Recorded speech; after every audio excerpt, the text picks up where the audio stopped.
here today for a truly solemn occasion. Throughout this fall, I am joined by heartbroken Americans who have lost parents, siblings, children, grandchildren, and treasured loved ones to the scourge of illegal immigration led in by the past administration. Millions and millions of people from jails, millions and millions of people from countries that we don't want to know about.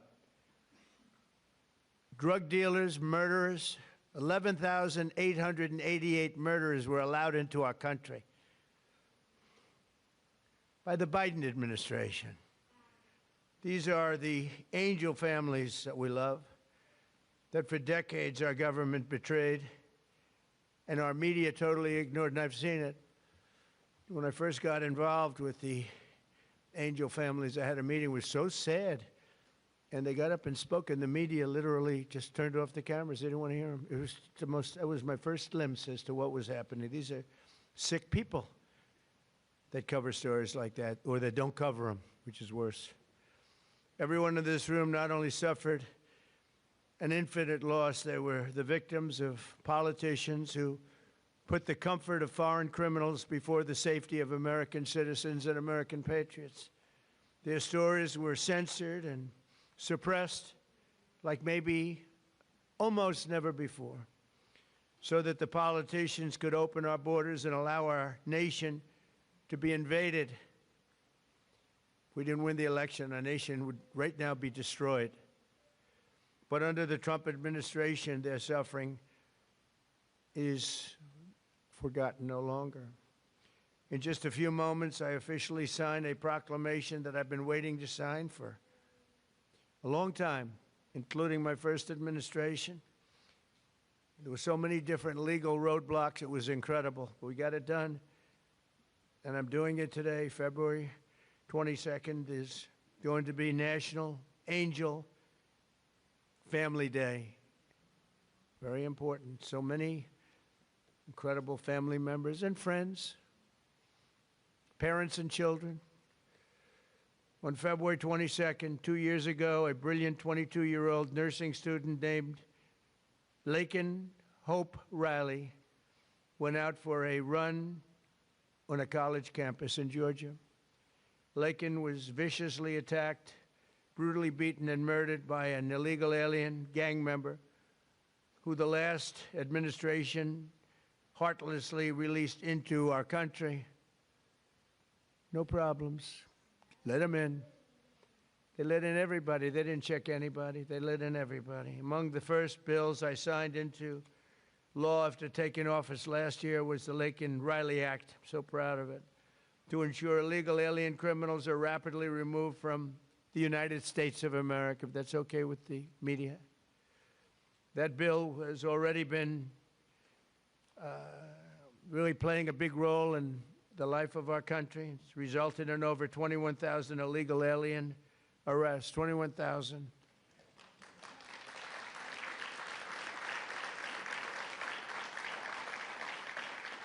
We're joined this morning by Laken's parents, who I have gotten to know. These are incredible people. And I want to ask Laken's mother, Allison, to please come forward and say a few words, please.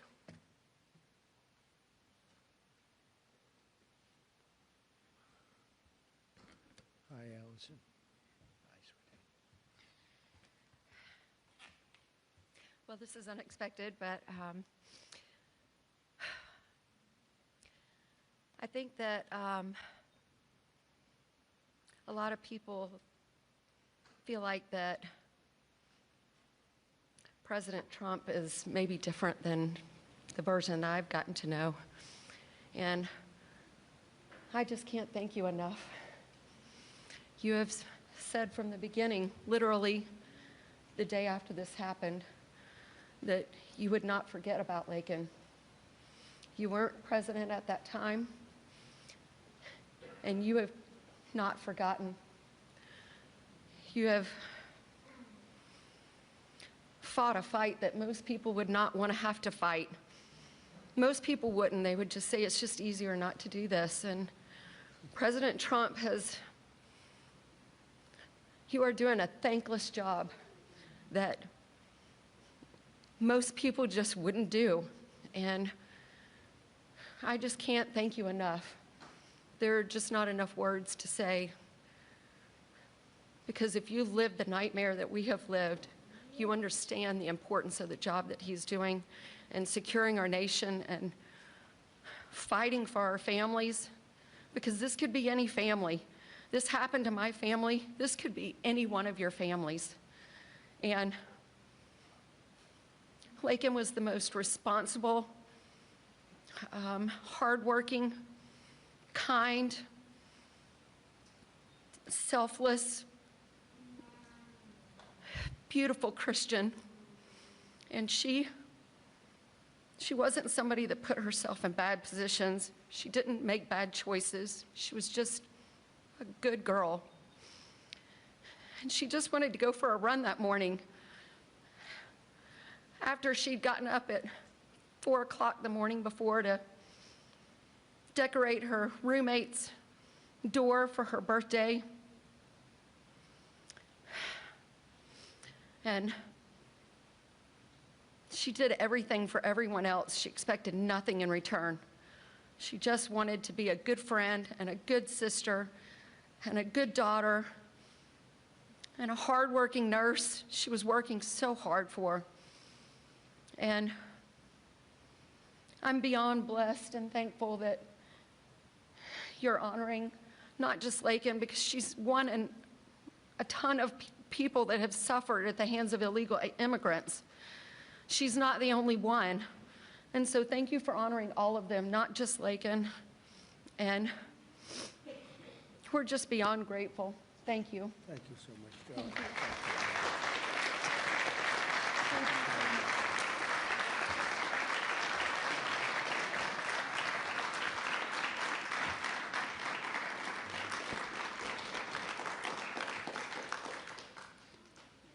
Thank you very much. It's amazing, Allison.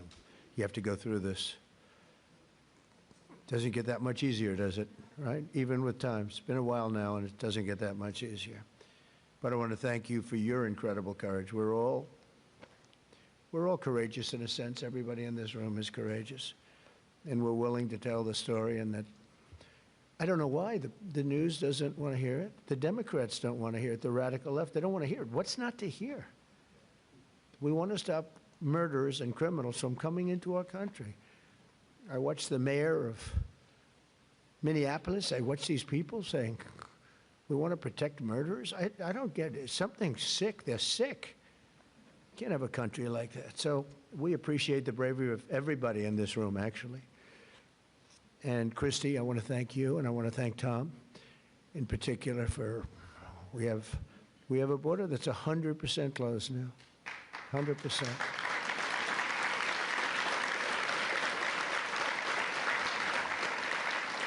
So Laken's story is even more tragic because her death was completely preventable. It shouldn't have happened. Guy should never have been here. Not only should her killer not have been released into our country in the first place, but he was released a second time after being arrested in New York City. Here today is a great gentleman, the police officer who arrested that illegal alien, only to watch him be set free to kill. I mean, he was arrested and they let him go free. They knew he was trouble, big trouble. Many of them are like that. They release him knowing it's going to kill again, but they released him and set him free to kill Laken. So I'd like to have Ethan Carreri come up, please. He's a great, highly respected police officer, and you could explain what happened. Come on up. Thank you, Ethan. Thank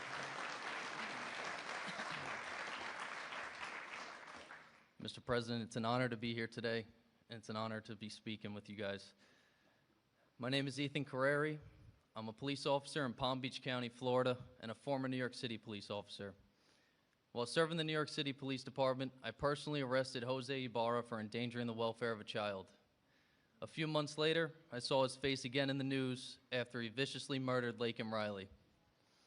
I did my job. I put him in custody. The system failed. No detainer, no accountability, no deportation, and an innocent American life was taken. If you enter our country illegally, there will be consequences under this administration. The American citizens must always come first. To Lakem Riley's family, your loss should have never happened. We owe it to you and every American family to enforce our laws, secure our border, and protect innocent lives. Mr. President, thank you so much for having me here today, and thank you for all you've done for our country. Thank you. Thank you. Great job. Thank you very much.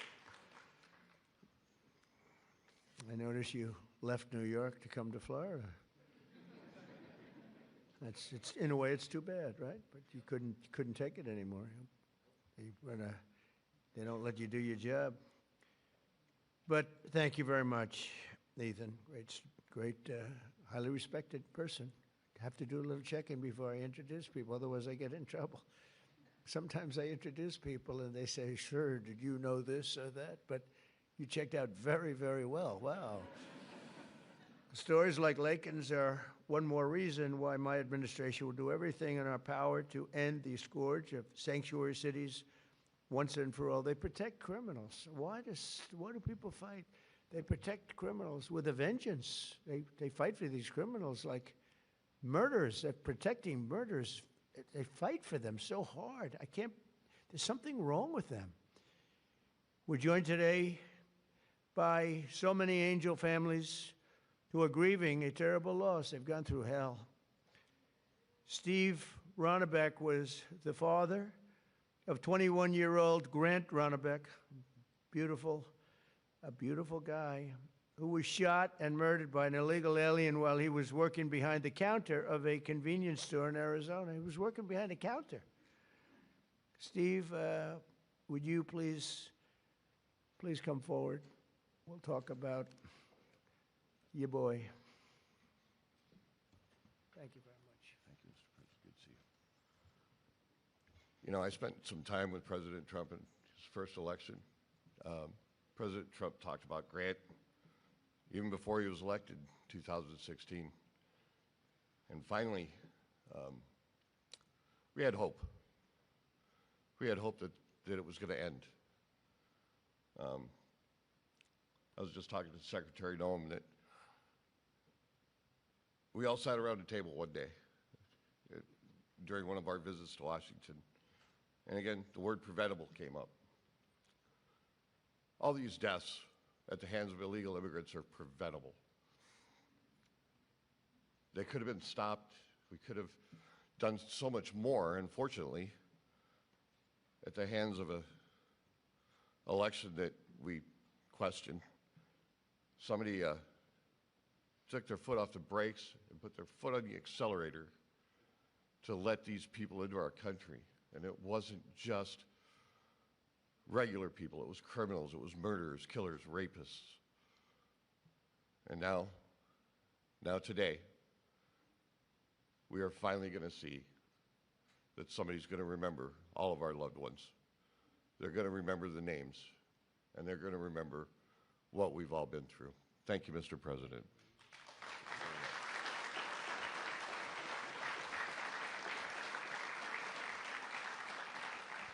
And think of it, I'm not talking politics, I'm just talking life. If that election, if it wasn't rigged, it was a rigged election by millions and millions of votes. A guy that never left his basement, it was all run by crooked people. COVID was a little bit of a shield. We had a lot of things going on. But it was rigged by millions of votes. We did great in that election. If that election wasn't rigged, every single one of the people in this room right now would not be here. You'd be home with your son, daughter, family.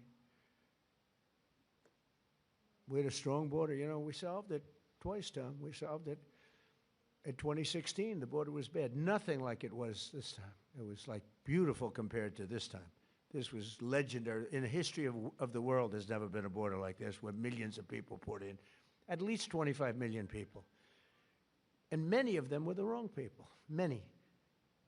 You know, when countries fill up the caravans, they don't fill them up with their finest. I wouldn't. And I would do exactly what they did if the United States would be willing to take all of our criminals and people, or people that don't work. But they are smart people. I got to know most of those leaders. I know them. I said, what are you doing? They said, look, it was a totally open border. They saved hundreds of millions of dollars, and they gave it to us, and we've done a great job. Tom Holman, Christine Ohm, our people, they've been incredible, the job they've done. And they take nothing but abuse, but, you know, they're sort of pretty hardened to that, I think, because they know they're doing the right thing. It just amazes me that there's not more support out there. It's just, we actually have a silent support. I think it's silent. I think it's well, that's how I won. I got probably 85 million votes. They say 78 million, 79 million. They cheated in this election, too. It was just too big to rig. Too big to rig. But they cheated like hell. They can't win on policy. Men and women's sports. We have a new one, though. Voter ID. I think that's as crazy as they won't approve voter ID. They won't approve proof of citizenship. They won't approve no mail-in ballots, even though they know it's crooked as hell. Where the ballots are sent to, in many cases, Democrats. Republicans don't get theirs, and they're calling frantically to get their ballot. A Democrat will get 3, 4, 5, 6, and even 7 ballots. And then we're supposed to win. That's what they're good at. They're professional cheaters. But we wouldn't be here right now. I'm just thinking as we're going through, because we've suffered through it together. I suffer for the country. I mean, it's the people I've gotten to know, the mothers and fathers, mostly mothers and fathers. Husbands in some cases, wives in some cases, but mostly mothers and fathers, what they have to go through. Also with us is Marie Vega, the mother of Javier Vega Jr., a retired U.S. Marine and Border Patrol agent, so respected, who was murdered in front of his family by 2 illegal aliens, bad ones, really bad ones. People you could look at them and you could say, trouble. Trying to steal his family's trucks. He wanted to take everything the family had, but the trucks in particular. Marie, please come forward. Thank you, darling.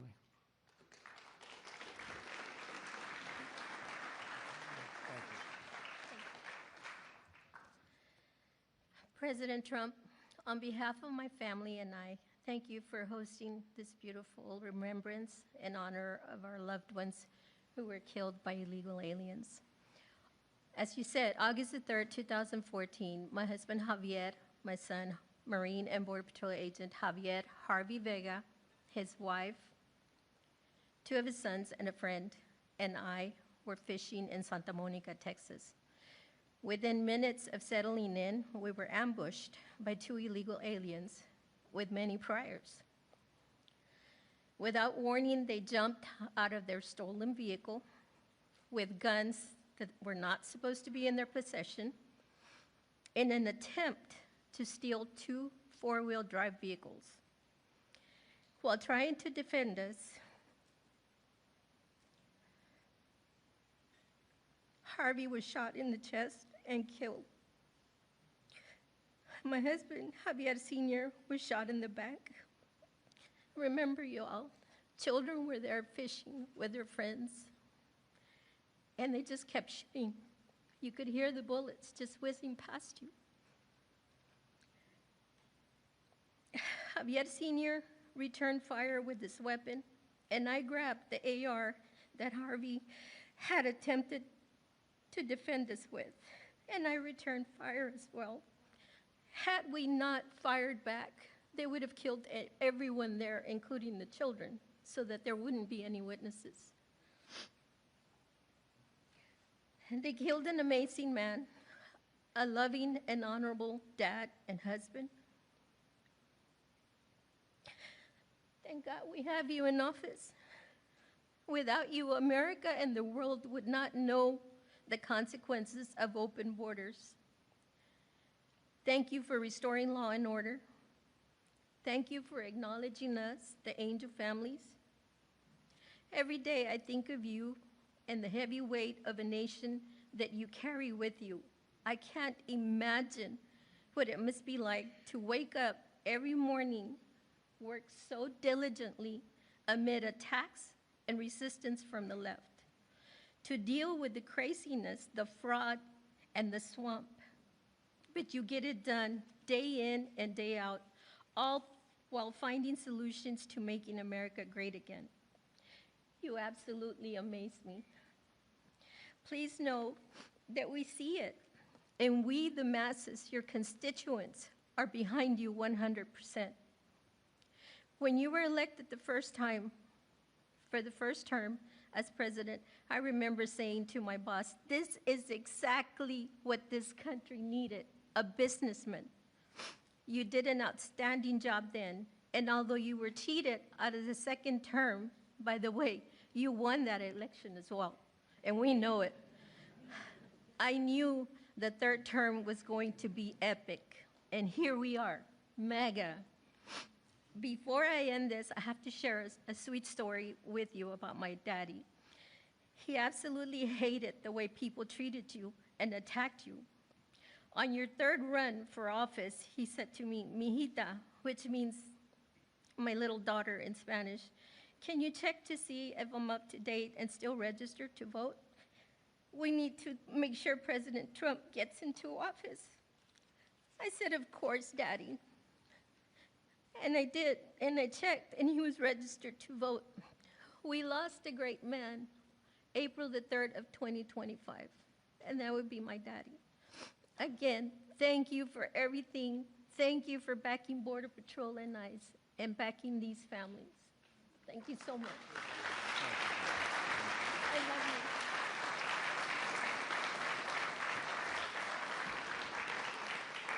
you. So beautiful.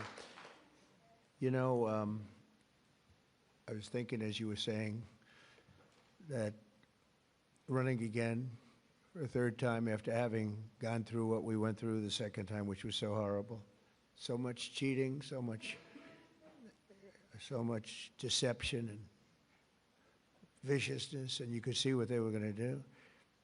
And I'm here now, and it's a much more powerful term than my second term would be. And much more powerful. And one of the reasons is everybody sees how bad they were.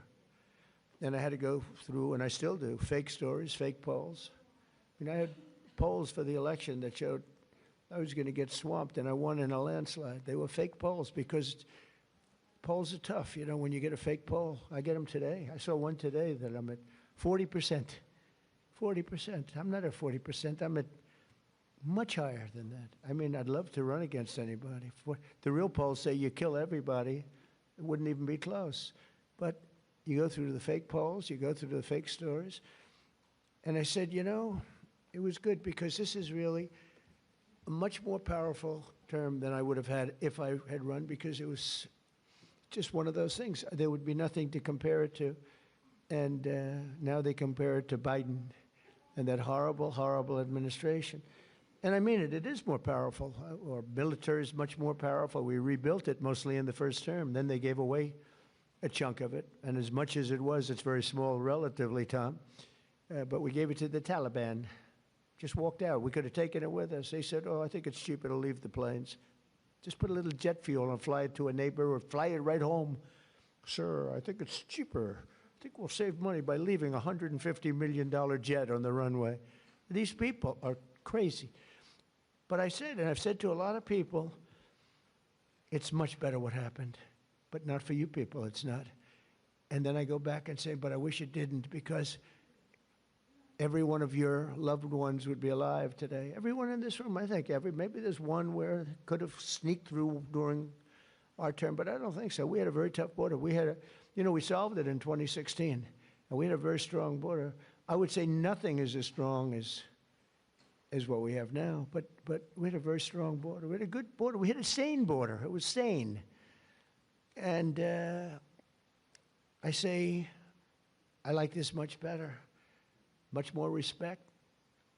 You know, you read about all these crazy shooters, but they only go after consequential presidents. They don't go after non-consequential presidents, you know. If you take a look, Abraham Lincoln, some big one. John Kennedy, in a certain way, was very consequential. He represented something very important. He was there for 1,000 days, as you know, the book, 1,000 days, but he was consequential. There was a glamour, there was something good for our country, right? But they consequential, and I was told that. I saw that the other day. They said they only go after consequential. So maybe I want to be a little bit less consequential. Can we hold it back a little bit, please, Tom? Can we just, like, nice and easy? Let's be a normal president for a little while. Because we had the greatest first term, I think, of any president in history. A lot of people have said that. Even radical left people have said that. And so it's, you know, but the one problem is that, and every time I say it, I go back to the one thing I said, but we wouldn't have had 25 million people allowed to come into our country, totally unchecked, totally unvetted. And those are the people that destroyed your lives. They destroyed your lives. They wouldn't be there. So I always say I like it better, but there's one thing I don't like better, and that's what they did. Because I think that's the single biggest problem. You know, he gave us inflation, highest inflation we've ever had. I solved that. Right now, inflation's at a very low number. How about gasoline? I was in Iowa, $1.85 a gallon. You know, I solved that. I did a great job with that. Prices are coming way down, and I'll get them down further. But, you know, Christ, no matter. By the way, if I came up with a cure for cancer, they would say, he should have done it years ago. There's not a thing I can do where these people are going to give me credit, and that's okay, because we won in a landslide, so the people understand.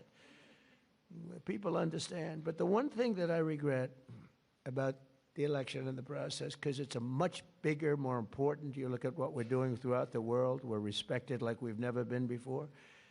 But the one thing that I can't do anything about is that he allowed 25 million people, many of these murderers, drug lords, criminals, people from mental institutions. They emptied their mental institutions, Tom, is that right? All over the world, not just in South America. They emptied their jails, many of them from all over the world. Why? Why would we do this? And they walk in, nobody even asks for, like, do you have an identification? Do you have an ID? It's so crazy. You know, the mayor of New York, and he's a very nice person. I met him, but his ideology is not too good. But we're having a massive snowstorm right now. And I heard that he's asked people to come out and help shovel the snow. Okay, so you get a shovel and you start shoveling, right? What the hell, you're not going to help too much, but you can help. And hello, darling, how are you? Noah, right behind you, look. My friend, right? Are you okay? Yes, you. Are you okay? Are you okay? Good. Good. Are your eyes okay? I gave her money to get her eyes fixed. A lot of money to get her eyes fixed. That doctor ripped me off, but that's okay. And when do you go?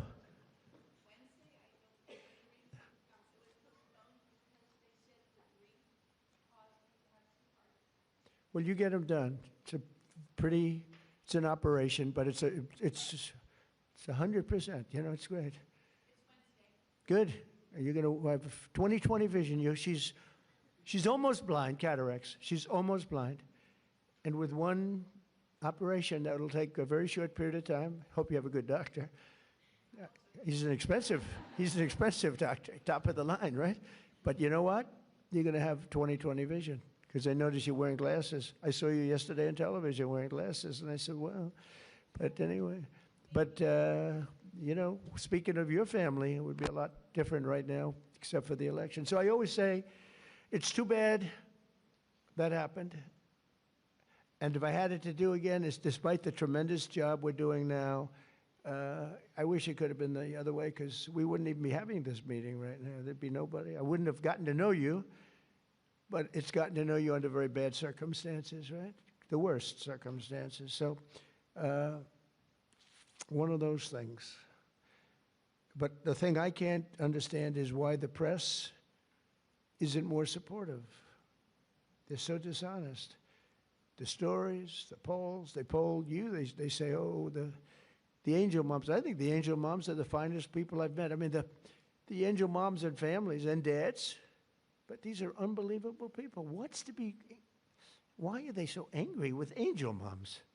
They had their child killed. Stories that are so horrible I'm not going to mention. A couple of people are in the room.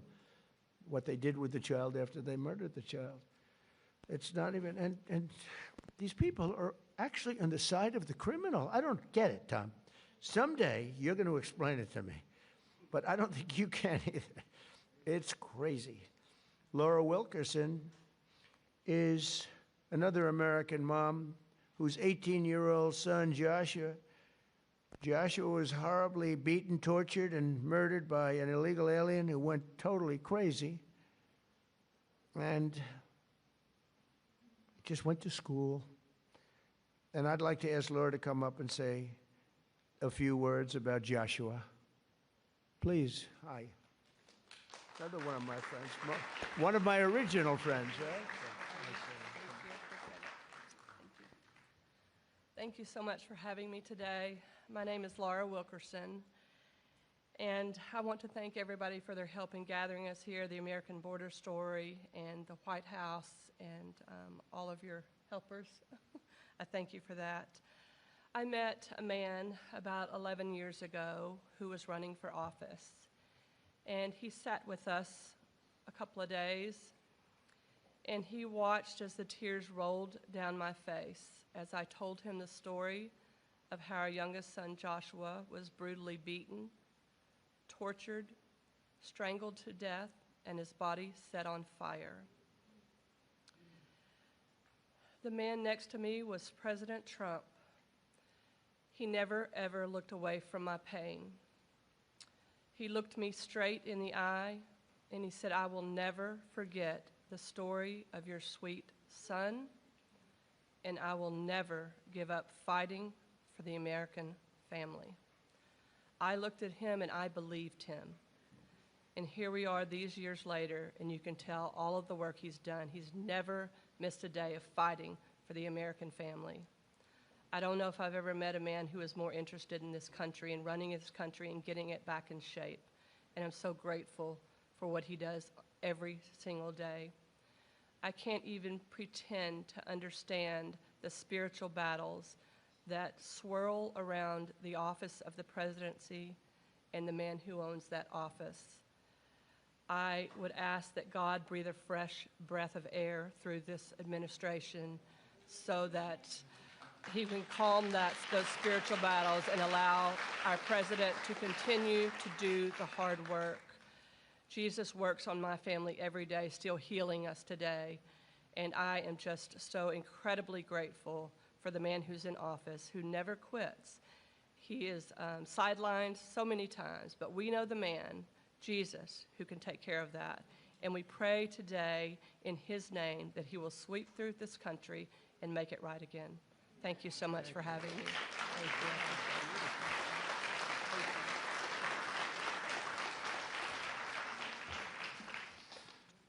you. Oh, I just want to thank you. That's amazing. The words are so beautiful, so beautiful. I get introduced often, and I'm getting introduced by people. In many cases, they hate me. And they don't give me nice introductions like that. But all we're doing is the right thing. It's sort of simple, right? It's sort of simple, but not simple for you. And that's when I was running, actually. That was before I won. I didn't know if I was going to win or not. I was running against 17 politicians. You knew. That's nice. But no, I never forgot that.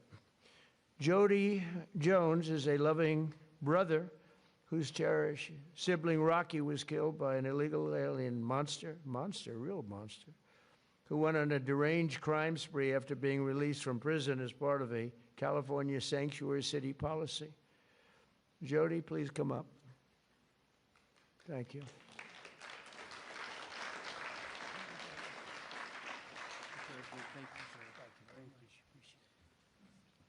Well, I have this speech, but I'm not going to give it. What I'm going to tell you is from my heart. I want to thank my Lord and Savior, Jesus Christ, first of all, before I do anything. I want to thank the American Border Story, and I absolutely want to thank President Donald J. Trump. Thank you, sir, for putting America first and putting these angel families first and letting everybody know their stories, because we matter. Thank you, sir. My brother Rocky Jones was murdered by a criminal illegal alien. He was simply at the wrong place at the wrong time. This man was arrested, released, and within 24 hours, he went on a shooting spree in Central California. Unfortunately, my brother was in the wrong place at the wrong time. This man shot my brother 8 times at point-blank range. I pray that no other family has to go through that. Unfortunately, they will. And just know, President Trump, I want you to know, no matter what the fake media says about you, the American people love you, and we will support you all the time, because we love you.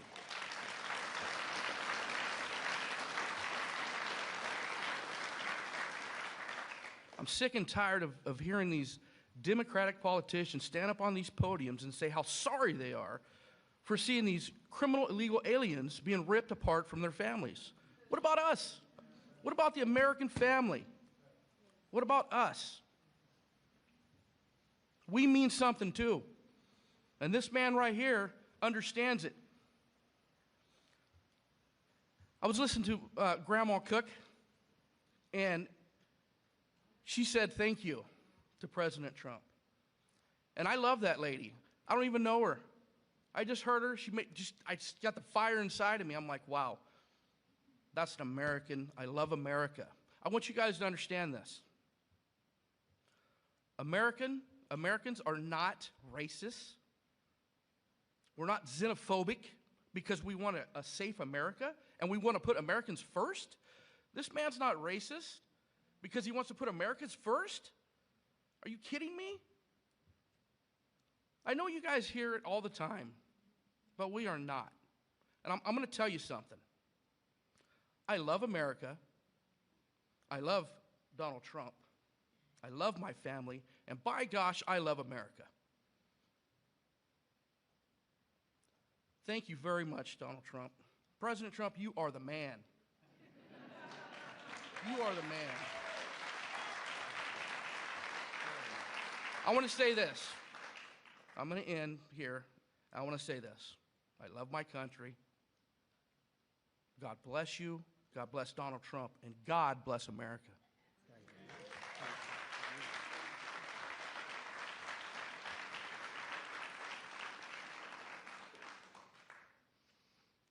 Well, thank you very much. It's incredible.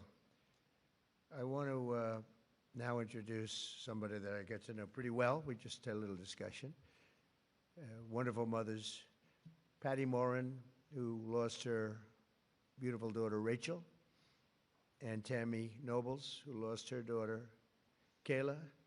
Your daughters would be unbelievably proud, and they are as they look down. I'm sure they're looking down. And they'd be very proud of you, and they're thanking you right now for your courage. You've gone through a lot. Know you.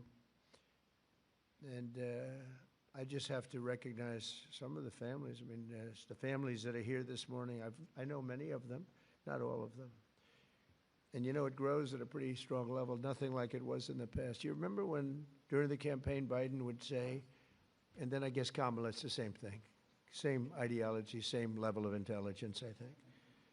But she would say, and he would say, no, it's wonderful to have the people come into our country. These are fine people, these are nice people, and they don't commit crime. And I called Tom home and I said, what's the story on that? Because I think they're really violent. And Tom would say, these are the most violent people in the world. They're coming in. These make I remember you said, these make our criminals look like choir boys. And you know what? You were right. You were right. But I want to thank those two people because what they went through. And I want to recognize all of the families here this morning who have lost loved ones, a lot of families. Thousands are not here, and they're feeling just the way you do, sad. And continue to fight. You know, they say time helps. But I've seen some people, and the time isn't really not helping that much. Time, they say, it heals all wounds, but it's not. Do you feel better now or the same? You know, you got to feel a little bit better. You got to let it. But it's not like the phrase, wonderful phrase, time heals, like everything's going to. Excuse me? Yeah, I know. We'll continue to fight, though, and we'll stop this horrible situation, and we have stopped a lot of it. A big thing, you know, you saw that murders are down for the most in 125 years. This before my father was born in 1905. 5 years before my father was born. My father was great. But so in 1900, 125 years, the murders, the lowest rate. You know why? Because I closed the borders, and we got a lot of people out. It's not just closing, we got a lot of people out. Washington, D.C. is now a safe place. We don't want to close the borders with them in here. We got a lot of them out, and we got many of the worst ones out. We go for them first. But I want to conclude by reading part of a letter I received earlier this year from two heartbroken grandparents who will never again see their 8-year-old granddaughter after an illegal alien ran her over with his truck purposely. They wrote to me, "We are hurting so badly, and now know that the hurting in our family will never go away. It never, ever will go away. We're not seeking notoriety. We don't care about press coverage, but we do want our girl to be remembered. We want people to actually know how preventable this murder was. And lastly, we want the American government to be accountable to its citizens." True. They should be accountable for what they did. That's my administration, and I will tell you, fighting, and we're fighting so hard. All of them, everybody together is fighting. We're putting American citizens first. We're defending American lives, and we're fighting for every Angel family. Angel families are beautiful families. They're beautiful families. That was my first, early on when we first met, that was my first, I didn't know about Angel families, you know. I never did this before, right? I was building buildings and things. But I said, I can't believe it. My first meeting, they were so angry at the press, at a mom who lost her daughter so violently, right? You might have been there. The first meeting, I said, this is strange. What's going on? It was anger from the fake news. But the Angel families, I realized very early on, I never changed. I could see how you'd change them. You know, you have to go through this stuff. But never changed. I thought they were among the greatest people I've ever met. I've met the heads of countries. A lot of them aren't so nice, but, you know, they do have some power. And we've done very well with all of those people. But among the finest people I've ever met are the people in this room and people, many people outside of this room. I know many, many more than just in the room. But we restored our border, and that's now totally secure, and our country is at the safest level it's been in many, many years. How could anyone possibly say we want open borders, knowing, especially, let's say you did that because you're foolish or stupid or something, and you did it, but after a couple of weeks, you're going to know that the people coming here, if you're running a country, you want to send your bad people out. That was the way I looked at it. I didn't know anything about it. I ran for office, but I have a lot of sense. And I said, well, open borders is no good because if I'm running the country nearby or far away, I had no idea how far away. They came from the Congo in Africa. They came from all over, not just South America. Congo let vast numbers, hundreds and hundreds, and probably thousands of people out of jail. They brought them through Mexico and they dropped them into our country. But you would say that common sense, well, and I said it right from almost the first day. I said, how could you have an open border? All the countries are going to be dropping their prisoners into us, and that's exactly what happened, and mental patients and others. So we have a country that's now doing well. We have the greatest economy we've ever had. We have the most activity we've ever had. I'm making a speech tomorrow night, and you'll be hearing me say that. I mean, it's going to be a long speech because we have so much to talk about. But Americans like Lakin and Grant and Javier, and Joshua, Rocky, Rachel, Kayla, these are great people, and we're never going to forget them. I'll never forget them. I don't know how long I'll be around. Got a lot of people gunning for me, don't I? Huh? But I will not forget them. I'm never going to forget them. And I just think you're among the most brave people. I meet a lot of brave people. I meet warriors. I give out congressional medals of honor where people recommend, like these two in front of me, who are so wonderful, but they recommend, and I meet the greatest people. But this is a group of people that, for whatever reason, I just feel maybe the warmest about. So at least you have one friend, and we don't understand why you don't have many, and maybe you will. I don't know. So I'm going to go sign the proclamation, and then we're going to sit in the audience. I'm going to sit with you for the reading of the victims' names, and I'll then depart to a song sung by our incredible, talented military, Amazing Grace. Okay? Sound good? Now, we could have some of the families come up, some of the people come up, you know who you are, and come on, you can stand around me. I don't use an auto pen, so you can watch me actually sign it.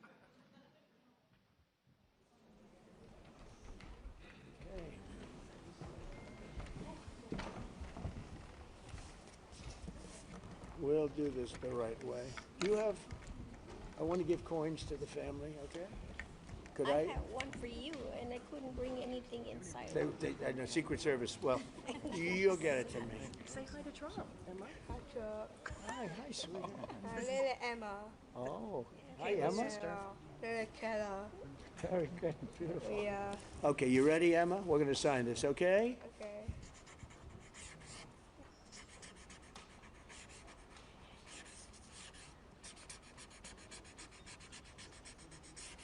Okay, that's a good one. That's a good one, yeah.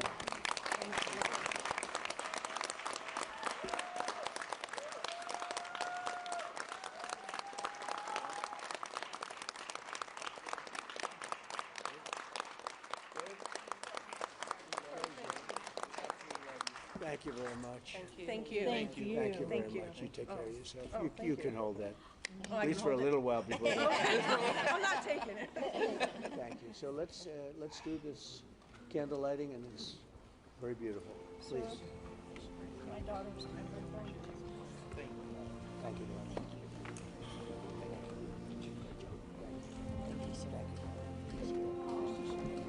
I can't tell you how much I love Take you. care of yourself. It's This is Tyler.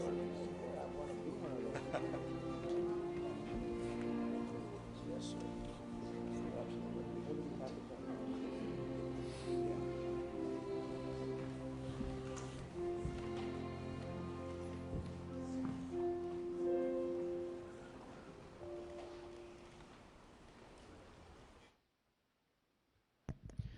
We will now light a candle in honor of the victims and in solidarity with their families. Following the lighting of the candle, the names of the victims will be read aloud so that their memory may be honored.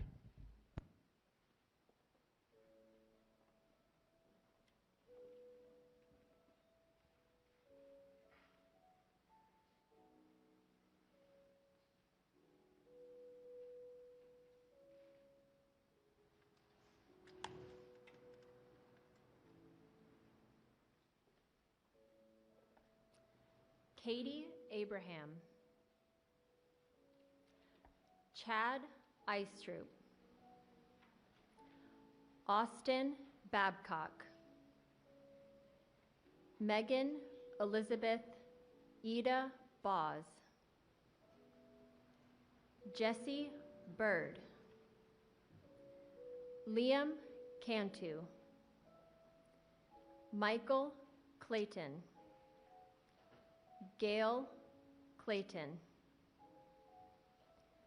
Sander Cohen, Piers Corcoran, Ronald De Silva, Jackson Davis, Christopher James De Leon, Joseph Di Tommaso, Marshall Dova, Brady English, Shaylee Estes, Lacey Marie Ferguson, Maura Garrity, Tristan Gray, Kayla Hamilton, Aaron Joshua Hampton, Brady Heiling, Susan Hine, Haley Helgeson, Kyler Holbein, Gregory Hamala, Gabriel Kaleshi Isiguzo Jr., Rocky Paul Jones, Shane Jones, Stephanie Kaufman, Haley King, Amy Courtlang, Ryan White, Brian Moss, Robert Mopin, Lisbeth Medina, Brandon Mendoza, Brandon Michael, Dominic Montoya, Jonathan Moody Jr., Reuben Morfin, Rachel Morin, Krisha Odette, Nicolay Osokin, Rocco Pitro, Lakin Riley, Grant Ronnebeck, Matthew Russell, Kayla Santiago, Danielle Nikki Shermock, Fred Schlosser, Tierra Stansberry, Kate Steinley, Joseph Story,